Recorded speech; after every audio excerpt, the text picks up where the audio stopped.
temas y el resto de la unidad vamos a finalizar el día viernes a las 16 horas, como habíamos hecho otro día, para completar lo que va a ser esta unidad número 8. La unidad que vamos a ver hoy es la unidad sobre la imposición sobre los consumos, es decir, aquellos tributos, impuestos que recaen sobre los consumos. Acá vamos a analizar justamente y entender cómo la imposición que hay sobre el consumo de bienes, la fabricación de bienes y servicios están grabados por algunos tributos y algunos muy conocidos, como hemos hablado en otra clase, que es el impuesto del valor agregado, o el IVA, también otros impuestos sobre las ventas y algunos que tienen que ver con el sector productivo y también con el sector de la exportación e importación, que son los impuestos aduaneros y los impuestos internos. Entonces, ahí tenemos un conjunto de impuestos que van a estar relacionados justamente con el consumo o los consumos, y para ir empezando a definir, vamos a analizar qué es cada uno de ellos y a qué nos referimos cuando hablamos de cada uno de ellos.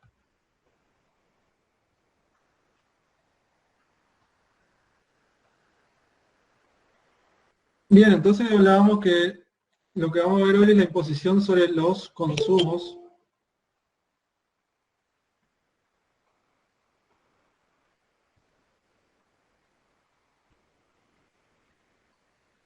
Miren que le acepto a los compañeros que están pidiendo ingresar. Ahí está. Entonces, como les decía, vamos a ver la imposición sobre los consumos y la imposición en función de los consumos, que es lo que estamos hablando precisamente. Y cuando hablamos de esto, tenemos que pensar que va a haber distintos parámetros a la hora de analizar justamente qué queremos decir con consumo, cuál es la capacidad contributiva que se plantea sobre el consumo. Si uno menciona la manifestación de consumo de capacidad contributiva, vamos a analizar también, como les decía, lo que denominamos impuestos indirectos, ¿sí? Vamos a estar viendo los criterios de clasificación y sus efectos que tienen estos impuestos. Entonces, si nosotros hablamos de imposición al consumo, vamos a tener que plantear una definición. ¿Qué queremos decir cuando hablamos de impuesto al consumo? Y si pensamos, tenemos que pensar sobre los impuestos de los consumos particulares o consumos selectivos, como se denominan. El origen de estos impuestos de consumo selectivos o particulares se contraponen a los impuestos de carácter general, ¿sí? Si decimos justamente que la imposición sobre los artículos, por ejemplo, de lujo, o sobre impuestos generales diferentes, como puede ser a cualquier tipo de bien de consumo, estamos pensando de, como dije, una diferencia entre lo selectivo y lo general. Es por ello que cuando hablamos de lo general, una forma muy común es el impuesto al valor agregado, ¿sí? Entonces, si nosotros hablamos de una imposición particular al consumo, hay un rendimiento fiscal que es móvil, mientras que el carácter de lujo o los bienes prescindibles tienen un consentimiento de los consumidores que solo se abstienen de adquirirlo, es decir, directamente no los consumen, entonces no pagan el impuesto o quedan exentos de este impuesto. Entonces, el propósito de los impuestos al consumo, como se encuentra expresado a menudo en las leyes impositivas y consiste en gravar la demanda de bienes de consumo por los propios consumidores finales. Entonces, tenemos que decir entonces que, vamos a poner acá, graban sobre la demanda de los consumidores finales.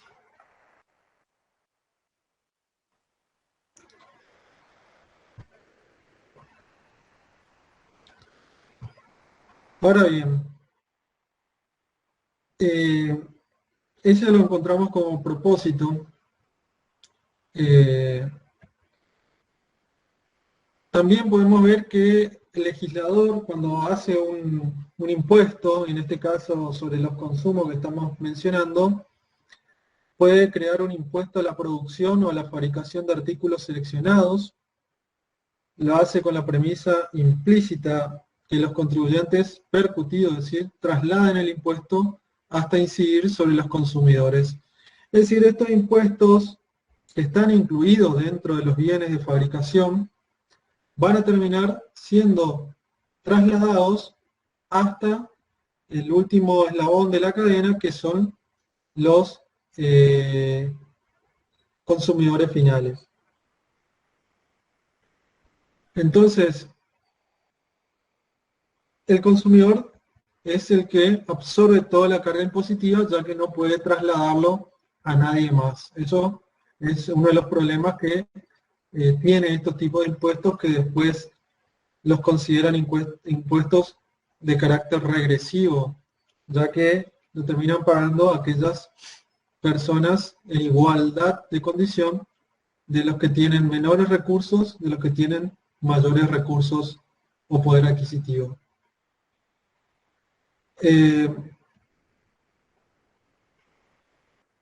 Si vamos a los tipos de impuestos al consumo, podemos hablar de impuestos, por ejemplo, voy a poner acá,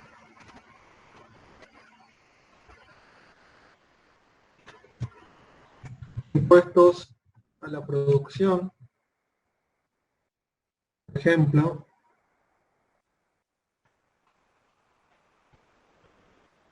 o fabricación de determinados artículos. Este impuesto se cobra al productor o al fabricante con la intención de permitir, y a veces con disposiciones legales, que lo obligan a efectuar la traslación de modo que la incidencia alcance al consumidor final. Es decir, este impuesto se lo cobran a los fabricantes, ¿sí? Entonces, cuando decimos que este impuesto se lo cobran a los fabricantes, la intención es, justamente lo decía, permitir hacer la traslación hacia el consumidor final. Entonces, se lo cobran a los fabricantes y estos pueden trasladarlos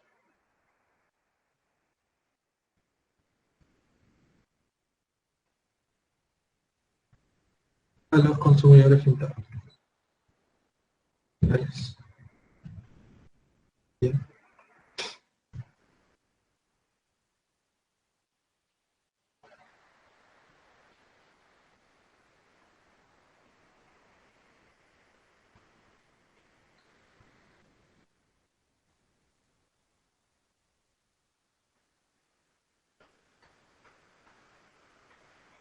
Si pensamos otro tipo impositivo con relación al impuesto al consumo, tenemos que ver la capacidad contributiva, como decía bien, de la persona. Entonces, cuando planteamos que el consumo, en este caso, o el gasto, es entender lo que la persona está dispuesto a gastar, en el sentido sobre la satisfacción que va a tener esa persona cuando consume. Y justamente no destina ese dinero al ahorro, que puede ser un consumo futuro en el caso de que establezca su ahorro como consumo. Entonces el nivel de bienestar económico de los individuos va a estar emparentado con el gasto, ya que la satisfacción la va a encontrar con el consumo de bienes y servicios. En ese sentido, cuando se plantea que la persona consume un bien o un servicio y genera un bienestar. Esto se denomina también como la teoría de la economía de la felicidad, es decir, muchas veces planteada desde un consumo inclusive orientado a adquirir una gran cantidad de bienes y servicios específicamente para obtener mayores ingresos. Pero bueno, planteándolo así, por eso habla de una teoría del bienestar o de la economía de la felicidad, porque las personas que más renta tienen no necesariamente puede ser reinvertida fuertemente, sino que muchas veces destinan gran parte de sus ingresos al ahorro. Si ustedes se acuerdan en economía, la fórmula de ingreso igual a consumo más ahorro, y eso es lo que quiere plantear esto, justamente que en esa visión de consumo más ahorro, yo en realidad, cuando menos ingresos tengo, destino todo más al consumo que en relación al ahorro, como lo haría una persona que tiene mayores ingresos. ¿Sí? Bueno.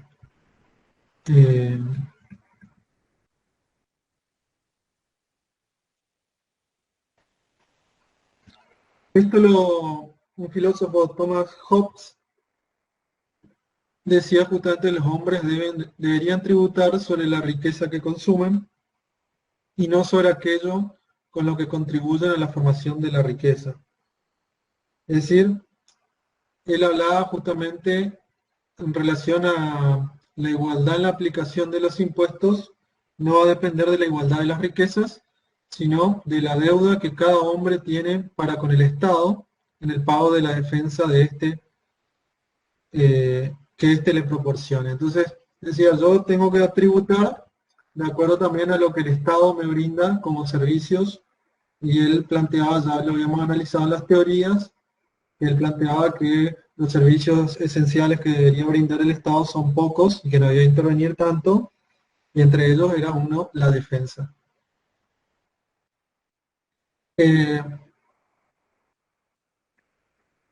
A ver qué más acá tenemos. Bueno, si hablamos entonces del consumo de bienes y servicios, que es lo que está determinado, ahí habíamos hablado precisamente que yo le decía que ya John Maynard Keynes, en su teoría general de la ocupación, el interés y el dinero, había planteado esto, que el consumo es la diferencia entre la renta y lo destinado al ahorro, que es lo que hablábamos recién. Entonces el establecimiento de impuestos sobre la riqueza consumida que provoquen un incremento del ahorro en aquellos sujetos cuyo nivel de renta les permita hacer uso de esa opción. Va a ir justamente a diferencia de aquellos que todo el consumo va a ser igual a su ingreso. ¿En qué relaciones? Si yo gasto todo lo que tengo y no tengo posibilidad de ahorro, que muchas veces se habla del consumo presente y el consumo futuro, ¿sí? Que entra la inversión. Profe, Sí, perdón que le interrumpa, ¿de qué bibliografía sería el que sacó la información esta? bueno, tenemos la bibliografía básica, que siempre es Villegas y Jara, y tenemos que sumarle para esta unidad Caldeiro de Néstor Carlos, que está en el programa, Impuesto al valor agregado, explicación y utilización, y Marchekevsky, Rubén, Impuesto al valor agregado y análisis integral. En estos dos libros son de RPAR. Yo los voy a subir ahora al aula virtual para que lo tengan a disposición, porque Harach y Villegas sí ya está en el aula. Yo estos dos que recién les mencioné van a estar a disposición también para que ustedes vean eh, el, el material. ¿Y será que el PowerPoint podría subir también? Porque yo me quedé sin internet recién, me puedo conectar y no... Sí, sí, sí, lo que yo voy avanzando, como subí en las otras unidades, le voy subiendo el Power y los materiales, no hay problema.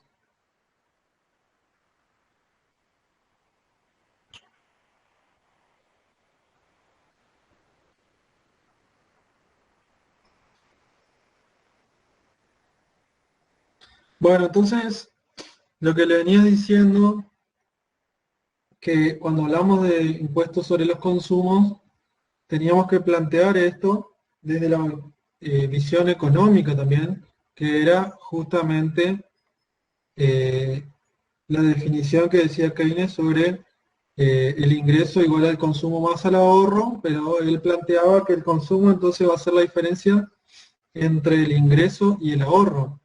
Eh, pero si yo hablo de consumo presente, es lo que yo puedo gastar ahora, y si hablo de consumo futuro, tengo que plantear también en la fórmula lo que sería la inversión. Es decir, lo que yo ahorro, pero lo invierto a futuro para consumirlo.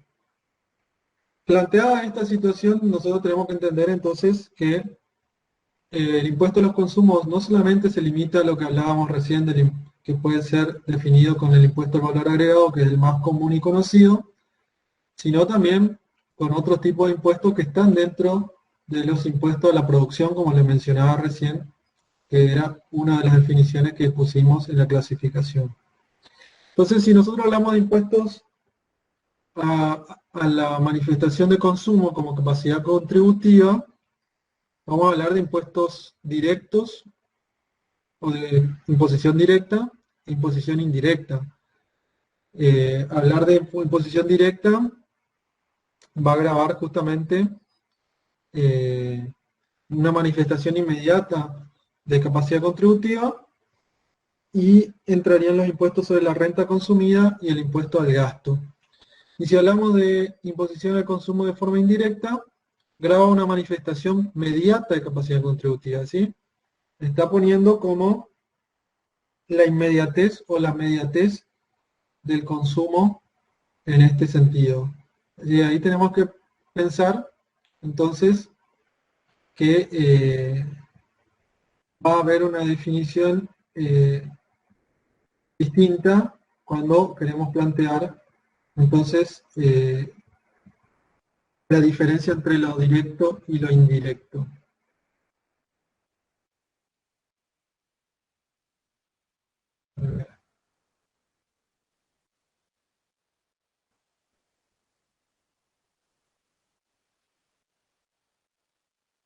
Si vamos a analizar la clasificación desde los puntos de vista de los criterios para tener en cuenta, le voy a poner acá, hoy hablamos de impuesto a la producción, pero vamos a ver que hay impuestos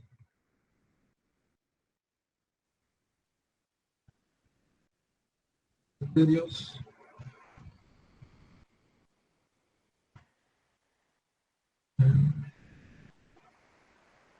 clasificatorios.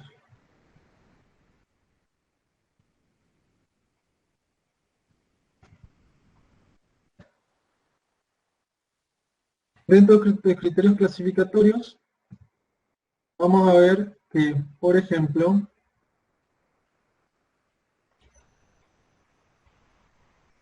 podemos ver que puede haber impuestos generales y impuestos selectivos.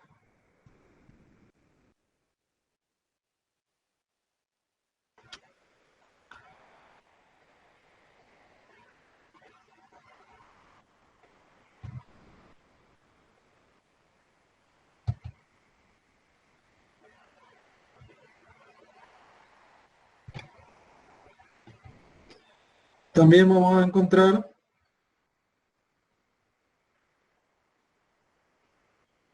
los impuestos monofásicos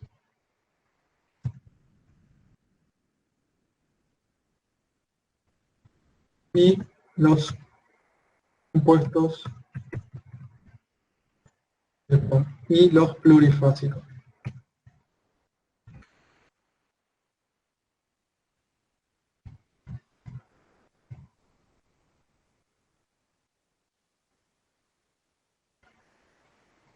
Vamos a ver que hay impuestos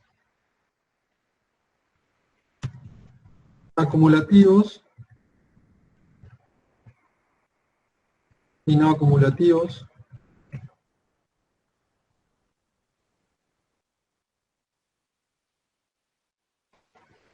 Impuestos fijos y ad honorem.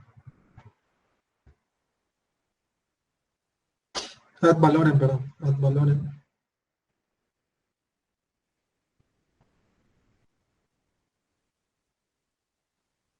Y también van a haber impuestos que van a estar fijados por el país de origen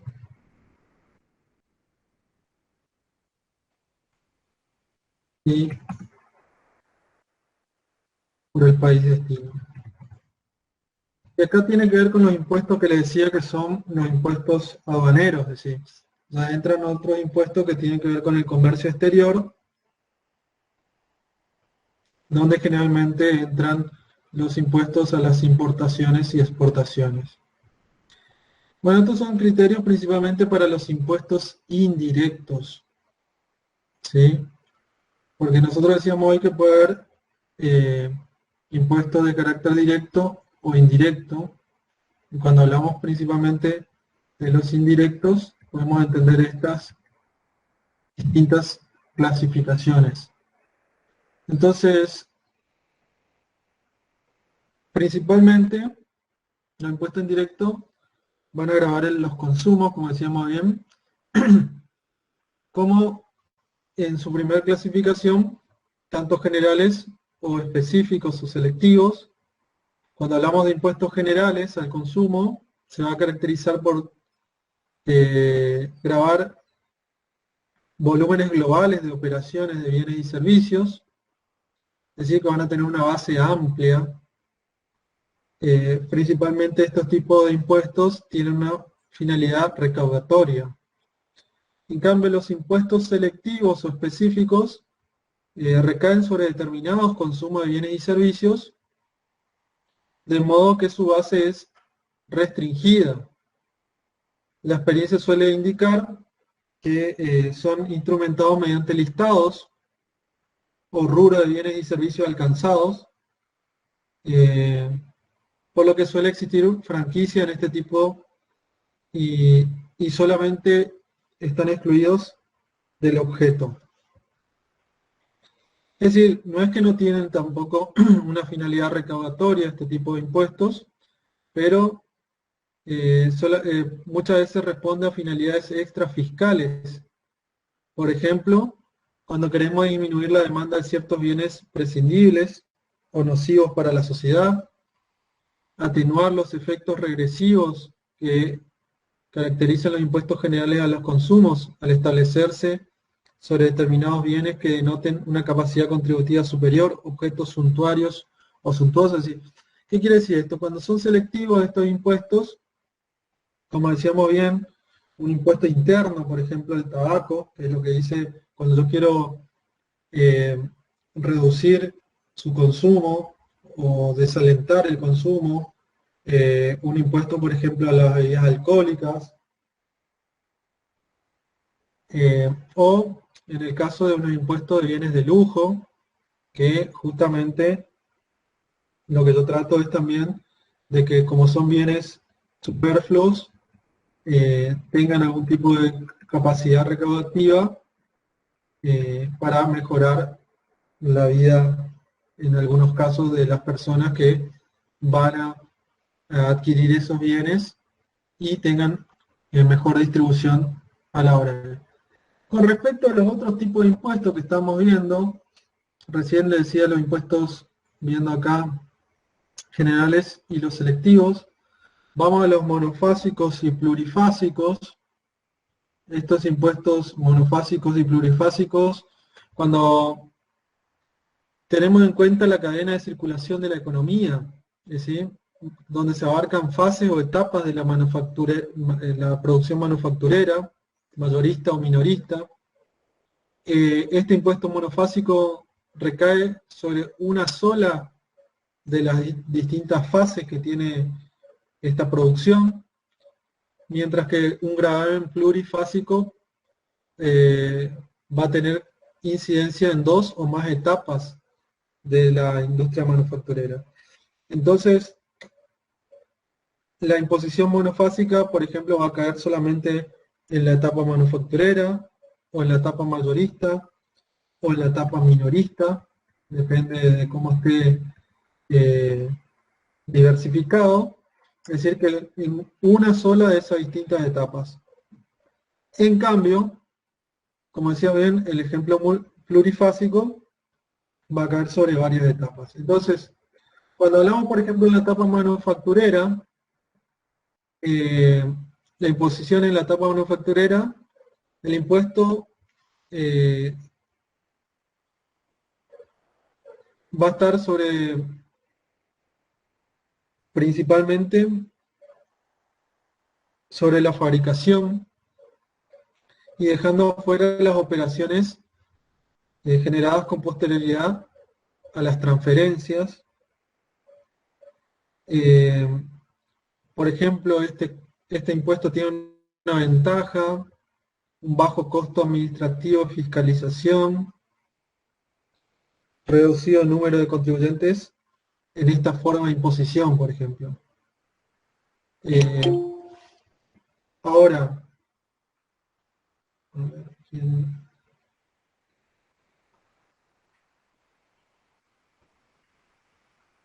¿dónde me quedé? Perdón. Bien, lo que le decía, entonces,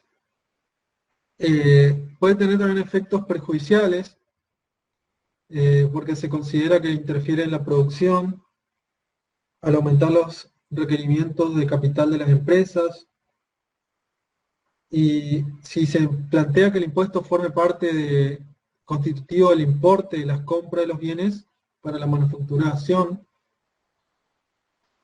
Otra situación que se plantea es que se acentúa el efecto de piramidación o cascada, que se suele decir, el piramidación en el cual se produce cuando un tributo se traslada al precio de las sucesivas etapas de la circulación del bien o servicio. Es decir, que de esta forma en cada una de las etapas se va a aplicar el coeficiente de utilidad perseguida sobre el costo, y por consiguiente lo que va a generar es que el gravamen tenga incidencia sobre el precio final y va a ser mayor a lo recaudado por el fisco. Es decir, si planteamos esto,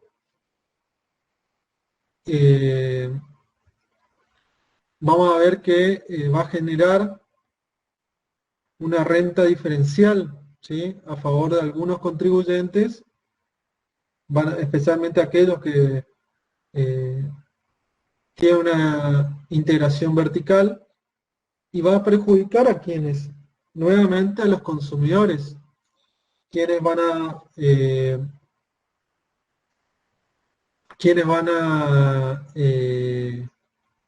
abonar los incrementos de los precios por una suma mayor que la que percibe el Estado. Si eso pensamos en la etapa manufacturera, cuando vamos a la etapa mayorista, en la etapa mayorista el gravamen se va a someter a lo que se produce en las transferencias de las industrias o los comerciantes mayoristas a los minoristas. Entonces, una de las características es que posee menos alícuotas con relación a la modalidad de la parte manufacturera, consecuencia del mayor número de contribuyentes. Acá vamos a ver que hay mayor cantidad de contribuyentes en esta etapa, por lo que trae un costo administrativo mayor. Otra de las ventajas es que no interfiere en el proceso productivo, por cuanto el manufacturero solo estará comprometido a pagar el gravamen cuando transfiera su producción a los minoristas, y también la magnitud del efecto de piramidación por recaer el impuesto en una etapa intermedia entre el fabricante y el consumidor final. Y en la etapa minorista, que sería la última etapa, a través de la imposición de esta etapa, se va a gravar el último proceso de la circulación del bien o del servicio alcanzado por el impuesto. Entonces, ¿qué ventajas tendría esto? Que a través de su implementación devienen, por ejemplo, la posibilidad del empleo de tarifas tributarias inferiores sobre un mayor número de contribuyentes, lo que va a permitir un rendimiento superior teórico del gravamen. También podríamos afirmar la eliminación de la piramidación, ya que estamos en la última etapa, es decir, ya no se puede trasladar y se genera una neutralidad, es decir, se minimiza la interferencia en la organización de los negocios. Los productores, bienes y servicios o comerciantes no estarán en esta etapa y el tributo termina alcanzando justamente a los consumidores finales. También va a permitir la realización de una política tributaria en lo que respecta a la diferenciación de la carga impositiva teniendo en cuenta el destino final del producto. Y aunque tiene mejores perspectivas respecto a los demás impuestos monofásicos que estamos hablando, existe una tendencia a no utilizar de esta forma de imposición a las ventas, ya que hay una posibilidad de que haya evasión por el elevado número de responsables que tienen que estar inscriptos, también una costosa administración y fiscalización por parte del fisco, y también dificultades para los comerciantes minoristas por no poseer los medios para confeccionar sus liquidaciones impositivas.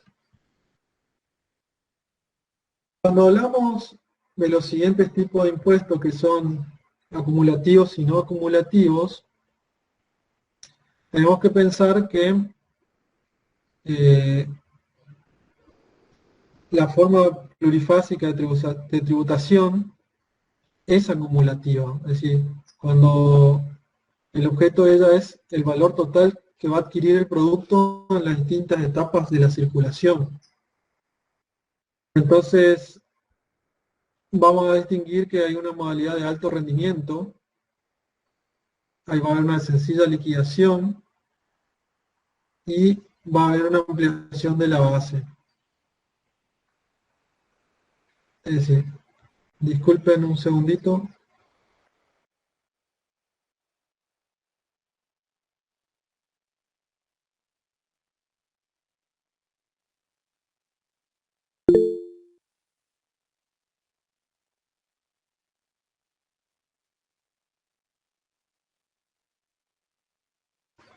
Ahora sí. Bueno, le decía justamente que los acumulativos, principalmente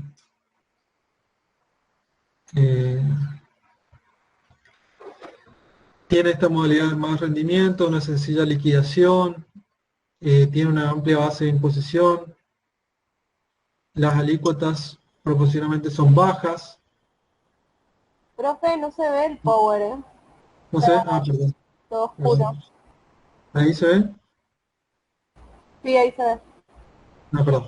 Entonces le decía que teníamos acá en la clasificación lo que van a ser impuestos acumulativos y no acumulativos. Bueno, entonces la ventaja que va a tener este impuesto, como le decía, es la posibilidad también de una menor evasión impositiva. Harratz sostiene que la eficacia regresiva, porque acá también tiene que tener una cuestión, es que estos impuestos son muy regresivos, así que recaen en los que menos tienen. Harratz va a sostener que esta puede ser atenuada con las exenciones impositivas y las desgravaciones de los artículos de primera necesidad, es decir, en el supuesto de una traslación hacia adelante. Como decíamos hoy, generalmente la traslación del impuesto va hacia el consumidor final. Entonces, Harratz plantea justamente que una de las cuestiones tiene que ser que a través de las exenciones impositivas o de grabaciones de algunos artículos de primera necesidad, impediría justamente esa traslación hacia los consumidores finales.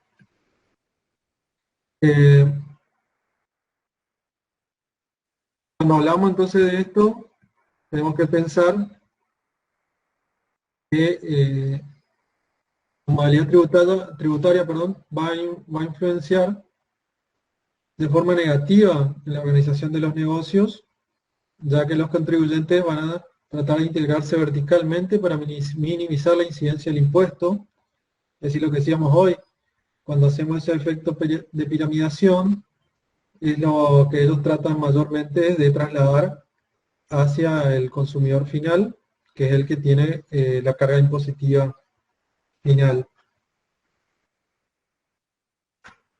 Entonces, por un lado teníamos los acumulativos. Por otra parte, la imposición plurifásica podemos decir que no es acumulativa cuando su objeto no es el valor total, sino el mayor valor o el valor agregado que adquiere el producto en las distintas etapas de la producción y distribución, desde la materia prima hasta el producto terminado.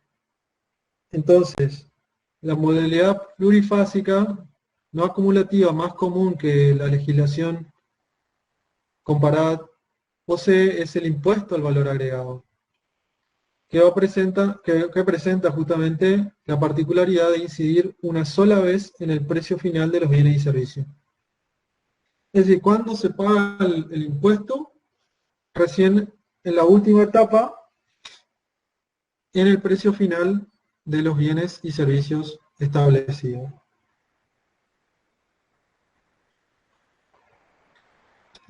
Y la clasificación viendo entre impuestos fijos y ad valorem, entonces los impuestos indirectos en función de la forma de medición, lo vamos a considerar fijo o ad valorem, atendiendo a la forma de la medición de este tributo. Cuando son fijos, van a utilizar un valor fijo en concepto de impuesto por cada unidad de medida adoptada, es decir, la cual podría consistir en un número de unidades, por ejemplo, litros, metros cúbicos, kilogramos, etc. La principal ventaja que tiene este tipo de imposición es el bajo costo de recaudación, así como el alto rendimiento recaudatorio, ya que generalmente se aplica en la etapa manufacturera y no existen disminuciones del impuesto por descuentos y o bonificaciones. En cambio, los impuestos ad valorem son aquellos que utilizan como base de medición el precio unitario del bien transable sobre el que se aplica una alícuota para la determinación del tributo. Y esto lo habrán visto muchas veces, que si hay un impuesto fijo, como dice ahí, a la cantidad de litros, al número de unidades o a los kilogramos, ya es más fácil recaudar para el fisco y no va a tener ninguna exención que pueda recaer. Y el ad valorem, como dice, ya va a estar sobre el precio unitario de cada bien que yo estoy negociando y le voy a aplicar una alícuota determinada, ¿sí? Ya un porcentaje establecido para ese tipo de bien o servicio. Y por último, vamos a ver los impuestos de país de origen y país destino, que van a ser los impuestos indirectos según el vínculo jurisdiccional, que tienen relación con el comercio internacional, o yo le decía esto, justamente van a haber criterios de que el Estado debe percibir un impuesto indirecto como país de origen y país destino. En el tema, en la clasificación de país de origen, va a tener que ver con el lugar donde se fabrica el bien, por lo que los productos que se exportan resultan alcanzados por el gravamen, mientras que los importados en principio no quedan comprendidos, ya sea porque no se los grava o porque los tengo que eximir del gravamen. Ahora, si se prevé que el gravamen haya direccionado hacia las importaciones, pero también se puede computar en el país importador un crédito por el impuesto pagado en el lugar de origen. Es decir, esto siempre hablando de los impuestos país de origen o que tienen relación con las exportaciones. En el caso de país destino, vamos a tener en cuenta el lugar del consumo, por lo que los productos exportados se encuentran exentos o no alcanzados por la imposición, mientras que los bienes importados sí deben tributar el impuesto. Y esto es muy común, que cuando queremos importar algún tipo de producto, debemos pagar un impuesto. O cuando traemos un producto eh, irregularmente, cuando llegamos a la aduana, nos quieren hacer pagar lo que corresponde al impuesto que dejamos de pagar. Por ejemplo, el 50% del valor muchas veces de la sanción que aplica el fisco a la hora de sancionar por no querer pagar el impuesto formalmente, digamos. Entonces, estos tipos de impuestos, país de origen y país destino, van a regular el comercio.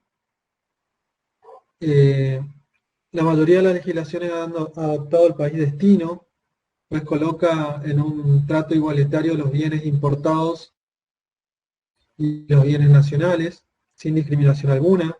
También se escogió por la doctrina, por razones de equidad, ¿sí?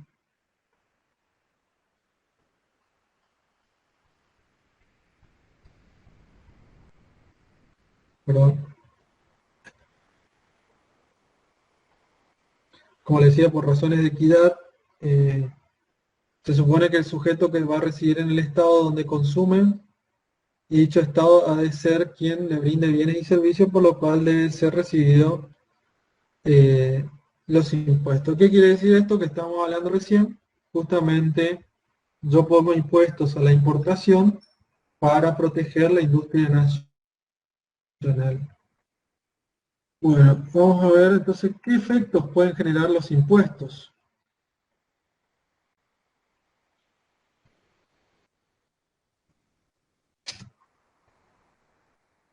al consumo. Bueno, perdón. Si planteamos los efectos, vamos a tener el primero, que es el de traslación.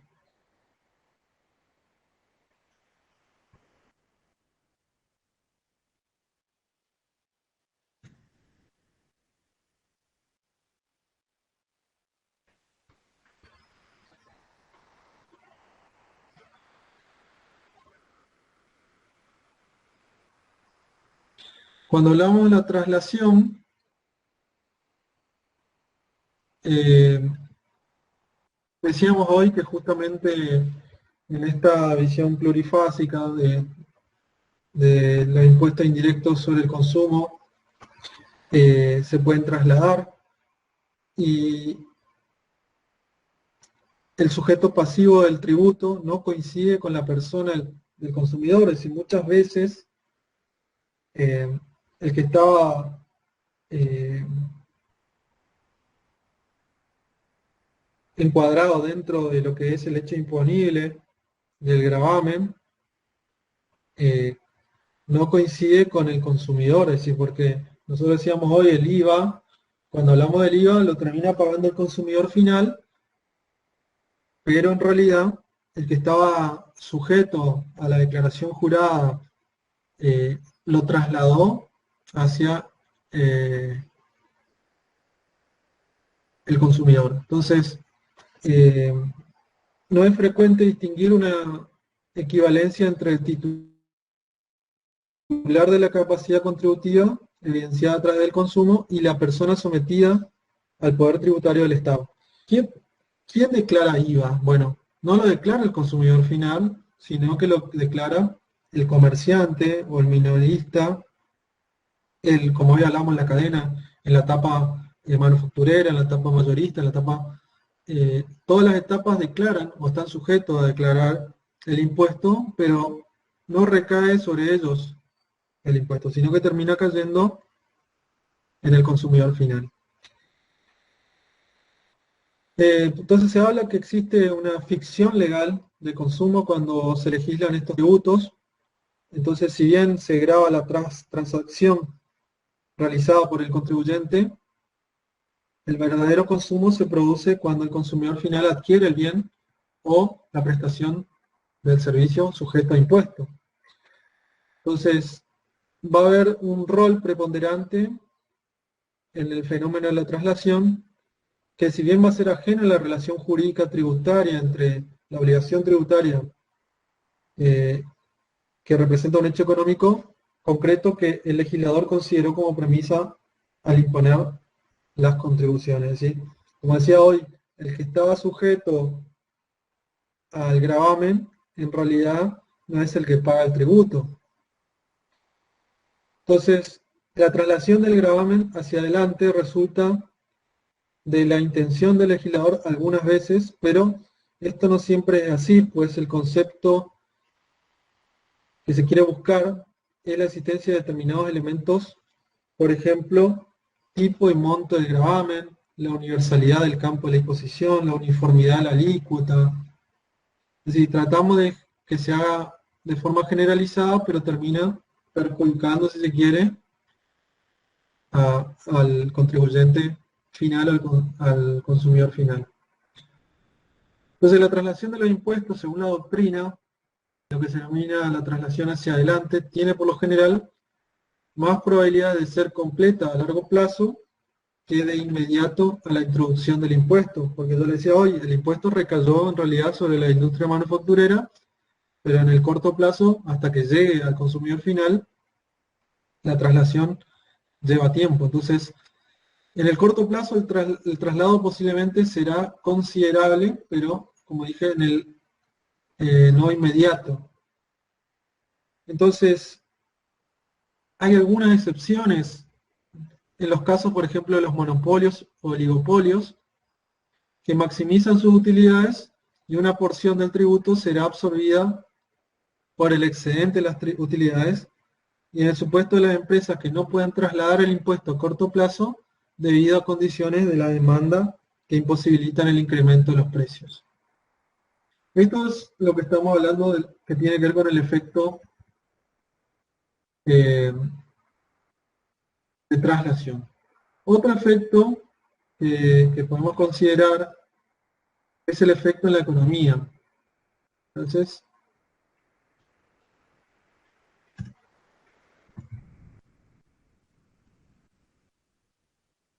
el efecto en la economía, si lo queremos analizar, vamos a ver que los impuestos indirectos al consumo van a repercutir en los precios y en las cantidades de mercaderías consumidas en el mercado. Entonces, va a producir efectos en la oferta, en la demanda y en los precios de los consumos.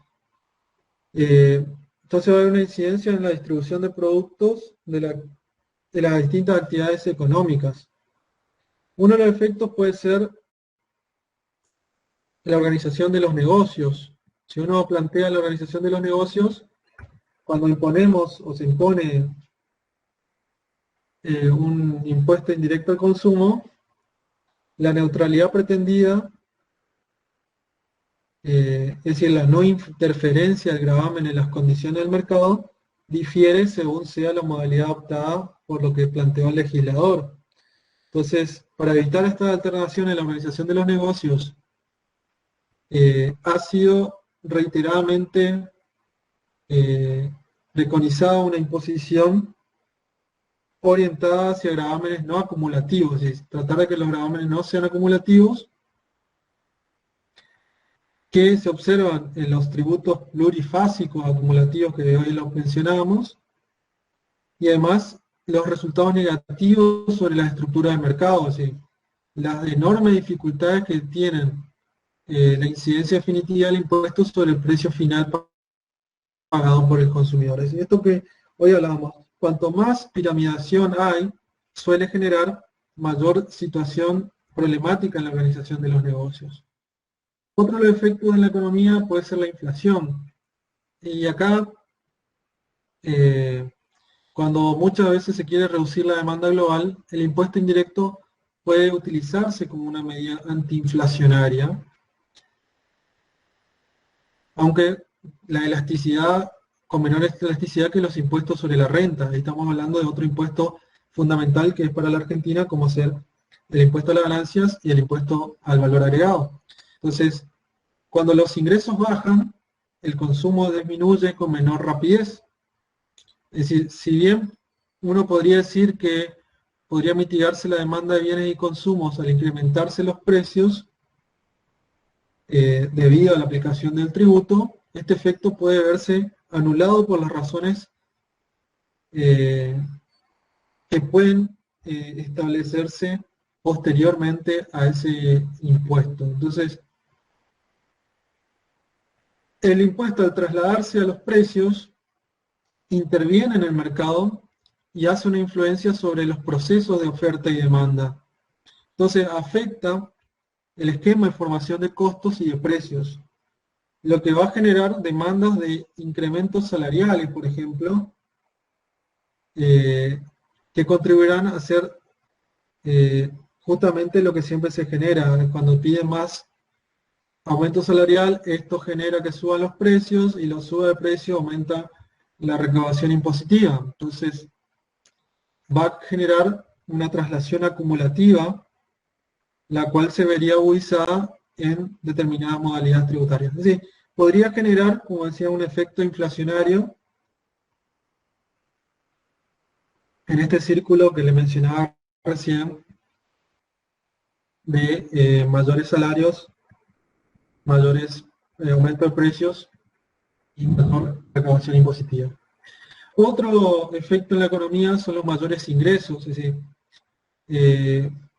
lo que muy usualmente los legisladores establecieron al establecer un impuesto indirecto al consumo es de proveerse de ingresos sustanciales, y especialmente en los países en vía de desarrollo, con una presión uniforme sobre el nivel del consumo y un efecto mínimo sobre la tasa de ahorro privado. Es decir, generalmente deben aplicarse alícuotas bajas y uniformes, y la base de imposición debe ser amplia, con un mínimo de exenciones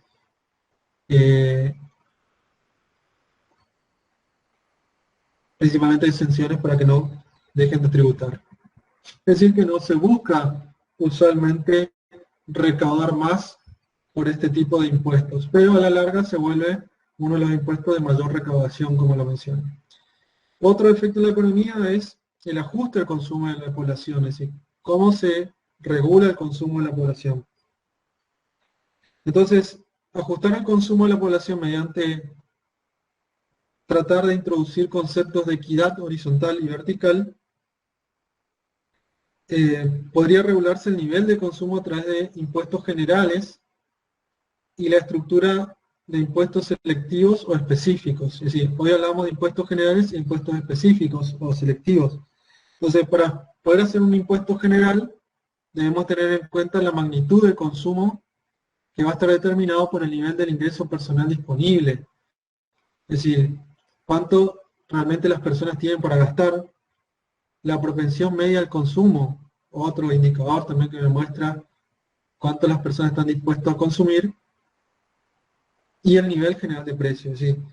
El tipo de tributo ideal debe tener un alto grado de elasticidad ingreso, es decir, que la capacidad que tienen las personas de adaptarse permita obtener parte del aumento del consumo total y así como consecuencia un crecimiento económico.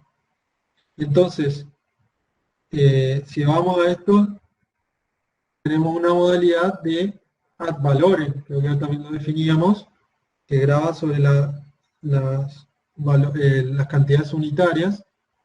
Entonces, un impuesto general no debería afectar la estructura de precios relativos, en principio, y solo debería competir a los impuestos específicos. Es decir, que si yo trato de regular el consumo de la población, con cualquier implementación de impuesto general o de impuesto selectivo, va a regular de alguna forma las circunstancias del mercado. Es decir,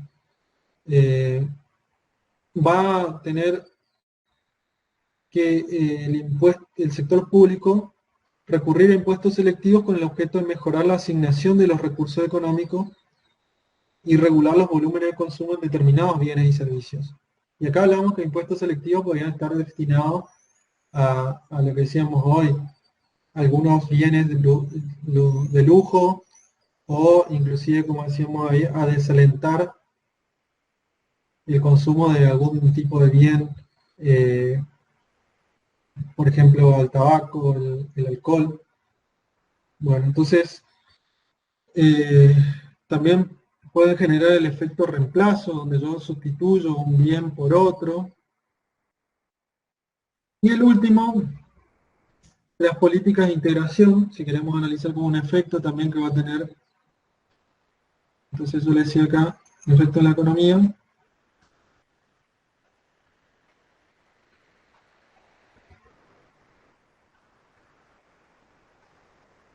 Y las políticas de integración, que tiene que ver con la imposición directa sobre el consumo, debe armonizarse con las políticas de integración. Es decir, la tendencia es la eliminación de barreras aduaneras entre los distintos países que integran, por ejemplo, un bloque económico comercial, como es nuestro caso con el Mercosur. Otro efecto es sobre el ahorro y la inversión.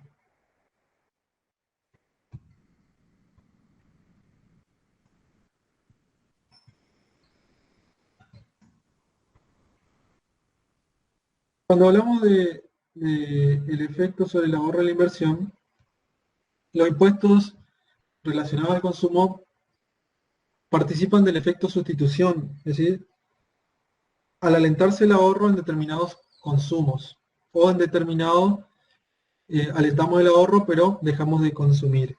Entonces, si nosotros pensamos de esa forma, como decíamos hoy que el ingreso es igual al ahorro más el consumo, entonces el incremento de la tasa de formación de capitales sobre, por ejemplo, el impuesto a las rentas o sobre los patrimonios, donde la riqueza atesorada son susceptibles a tributación. Por ejemplo, el impuesto a la renta o al patrimonio es sobre la posibilidad de pagar impuestos sobre ese tipo de bienes. Pero si uno pone el punto de vista de la equidad, cuando hacemos la justificación es de que no se debe imponer sobre los ahorros a título universal, es decir, ya que esto manifiesta una capacidad de contribución de similar magnitud a las cantidades consumidas, es decir, si yo no consumí es porque lo ahorré. Entonces los importes ahorrados se concentran en gran medida en los contribuyentes de mayores recursos, y ahí donde se acentúa el carácter de regresivo del impuesto o del gravamen. Esto es lo que decíamos hoy. Cuando yo hago una equidad vertical, lo que se denomina, una igualdad vertical, que lo pongo a todas las mismas condiciones, lo que estoy haciendo es una regresión, porque aquel que tiene mayores recursos, por ejemplo, ante el impuesto de valor agregado, paga el 21%, lo mismo que una persona que tiene bajos recursos. pero aquel que tiene mayores recursos tiene mayor capacidad de ahorro, distinto a a aquella persona que no tiene ningún tipo de capacidad de ahorro. Y finalmente, con respecto al crecimiento económico, tiene que ver con que el consumo o la exención del consumo, es decir, no podría ser canalizado hacia la inversión, es decir, siempre que exista una acción del gobierno para ese sentido. Entonces, si nosotros solo hablamos de crecimiento del ahorro, no asegura que haya un progreso económico, ya que la gente lo que haría es guardar el dinero y no invertir. Entonces, lo que se busca también es que con estos tipos de impuestos, si queremos incentivar, tenemos que no desalentar las inversiones sobre los bienes productivos. Y último, la regresividad.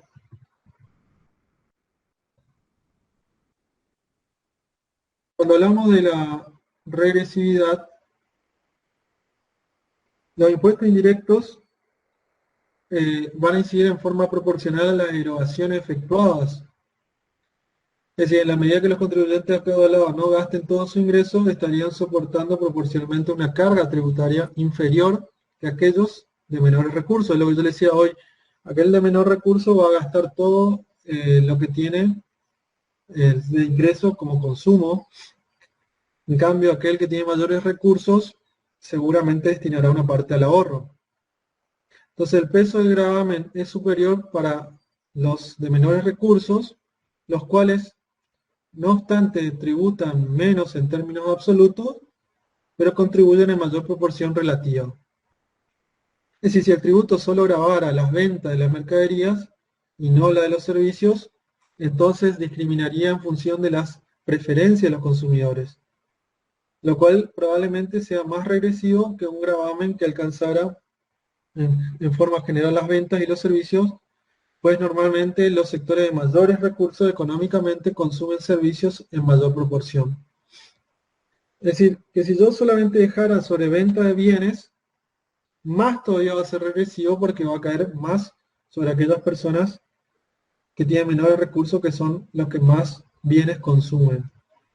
En cambio, como decía ahí, si yo grabo, como dicen, bienes y servicios, estaría alcanzando también a los de mayores recursos porque son los que consumen en mayor proporción mayores servicios. Entonces, el consumo de bienes y servicios manifiesta un comportamiento en una primera etapa, una dedicación de una porción de la renta familiar disponible en forma creciente, y en una segunda, un descenso del consumo a niveles de rentas mayores. Es decir, cuanto más ingresos tienen, no es que consume más, sino que destina mayormente al ahorro. Entonces, cuando aumenta la renta, disminuye la incidencia del tributo.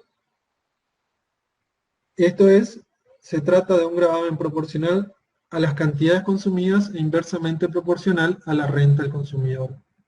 Y ahí habla de justamente que estos impuestos se vuelven regresivos, ya que los que mayor pagan, decíamos hoy, es por el consumo y son los de menores recursos.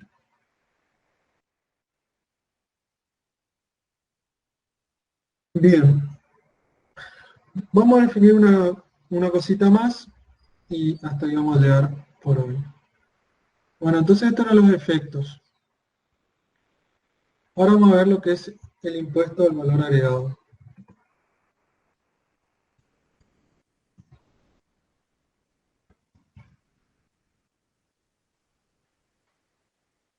El impuesto al valor agregado, o IVA, comúnmente conocido por todos. Entonces el impuesto al valor agregado, también denominado como valor añadido o valor adicionado, va a ser una imposición plurifásica, no acumulativa. Entonces, como es impuesto plurifásico no acumulativo.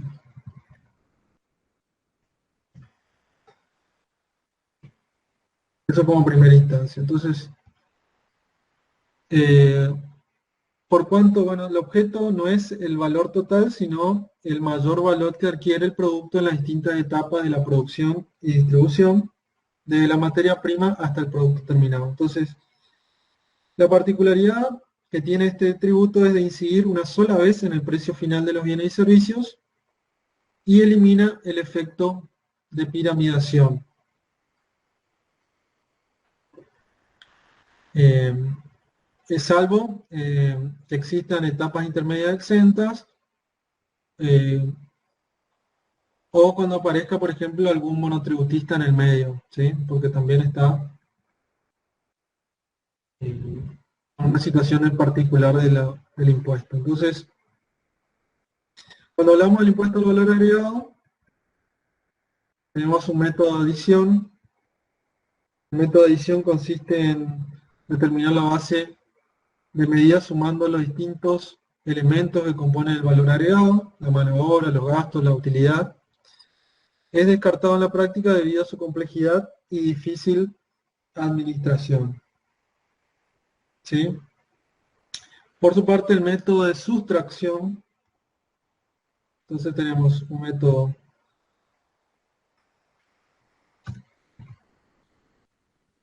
de adición, un método de sustracción. Cuando hablamos del método de sustracción, implica determinar la base restando del importe de ventas de bienes, locaciones o prestaciones de servicio al valor de la adquisición de la mercadería, materia prima u otro insumo alcanzado por el impuesto. Entonces, para determinar la base, a través de la sustracción, vamos a ver dos formas. La base contra la base, que va a ser el impuesto, surge de traer el importe de las ventas del periodo, el valor de las compras realizadas aplicándose la alícuota correspondiente sobre la diferencia obtenida. Tenemos el impuesto contra impuesto. El gravamen se liquida por diferencia entre los impuestos correspondientes a las ventas, es decir, los débitos fiscales, y las compras, los créditos fiscales en el periodo considerado. Esta es la variante utilizada por la ley en nuestro país, del impuesto al valor agregado, impuesto contra impuesto. Después tenemos, referido al cómputo del crédito al impuesto, tenemos el criterio de integración física, el cual establece el cómputo de las compras e impuestos vinculados a la misma, y el criterio de la integración financiera, a través de la que se deducen todas las compras o los impuestos vinculados al mismo periodo. Bueno, hasta acá para darle una introducción a lo que hace el impuesto al valor agregado. La idea es que en la clase del viernes lo vamos a profundizar más. Yo quería dar una introducción sobre lo que era la imposición de la función de los consumos, la imposición multifacética o plurifásica, y dar una introducción al IVA porque sí cerramos el viernes con lo que nos queda. ¿Sí? ¿Se entendió esto? ¿Alguno no entendió algo?